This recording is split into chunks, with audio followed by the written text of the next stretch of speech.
ఆ రోజు కూడా ఇలాగే ఇబ్బంది పెట్టాలని చంద్రబాబు నాయుడు గారు చూడడం జరిగింది. ఎందుకంటే మొదటి నుంచి కూడా ఆ జిల్లాలో పొలిటికల్గా వీళ్ళను చంద్రబాబు నాయుడు గారిని వాళ్ళను ఎదుర్కొంటున్న కుటుంబంలో పెద్దిరెడ్డి గారి కుటుంబం ఒకటి కాబట్టి వాళ్ళను మానసికంగా ఇబ్బంది పరచాలి అనే ఒక ఆలోచనతో గతంలో కూడా చేయడం జరిగింది. ఇప్పుడు కూడా అదే పద్ధతిలో ఆయన ఇబ్బంది పెట్టాలి అని చెప్పేసి ఒక లేని స్కామ్ను తీసుకొని వచ్చి మిథున్ రెడ్డి గారి మీద నిరాధారంగా జైల్లో ఉంచడం జరిగింది.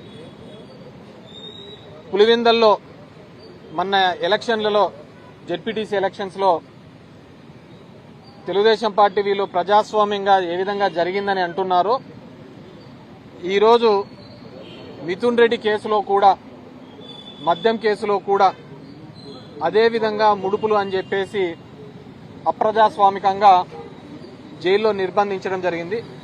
డెఫినెట్గా he will come back more strong, నిర్దోషిగా, అదేవిధంగా తొందరలోనే ఇది వస్తాడని, మోర్ స్ట్రాంగ్గా బయటకు వస్తాడని చెప్పేసి అనుకుంటున్నాం. Anything else?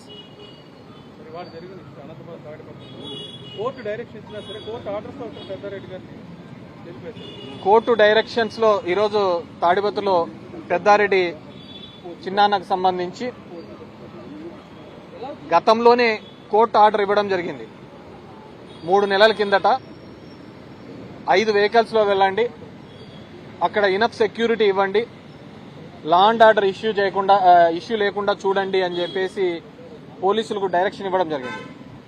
కానీ దాని మీద పోలీసులు స్పందించకపోవడం, దాని మీద రియాక్ట్ కాకపోవడంతో మళ్ళీ కంటెంప్ట్ మోషన్ మూవ్ చేయడం జరిగింది.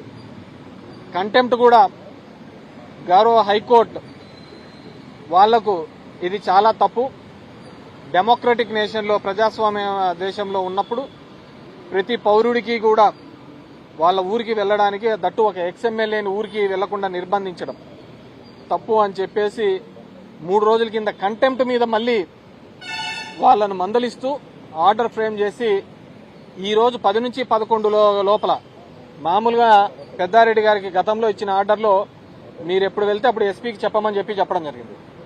ఎస్పీకి పర్మిషన్ లెటర్ పెట్టినప్పుడు ఎస్పీ గారు ఇచ్చేది ఏంటంటే, వైజాగ్లో నరేంద్ర మోడీ వస్తున్నాడు కాబట్టి తాడిపత్రిలో సెక్యూరిటీ ఇవ్వలేమన్నారు, కడపలో మహనాడు జరుగుతోంది కాబట్టి ఇక్కడ సెక్యూరిటీ ఇవ్వలేమన్నారు. So it's very shame.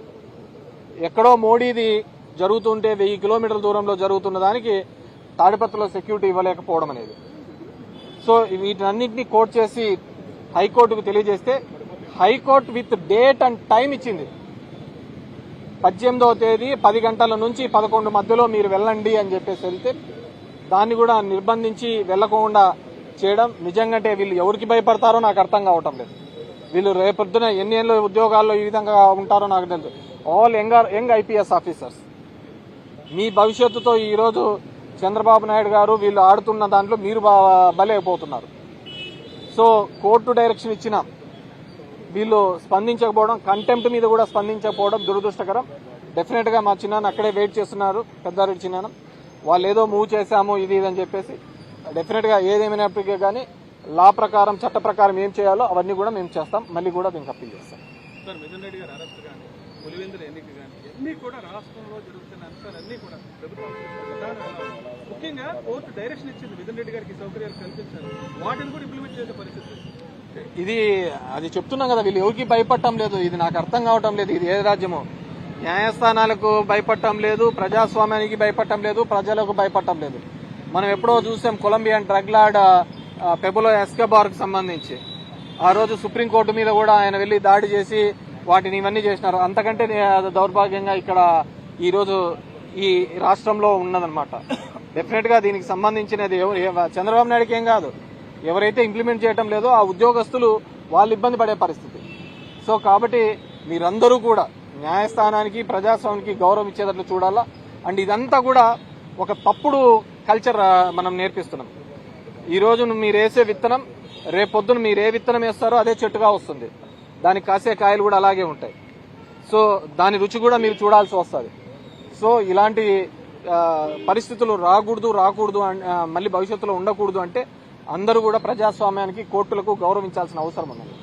Amaravati పరిస్థితి గతంలో మాట్లాడారు, ఒక చెరువులు కల్పించే విధంగా అమరావతి ఇప్పుడు కూడా అదే డెఫినెట్ గా మీ గోదావరి నది ఏ విధంగా ఉందో అది పొంగి పొర్లుతోంది అక్కడ అమరావతిలో.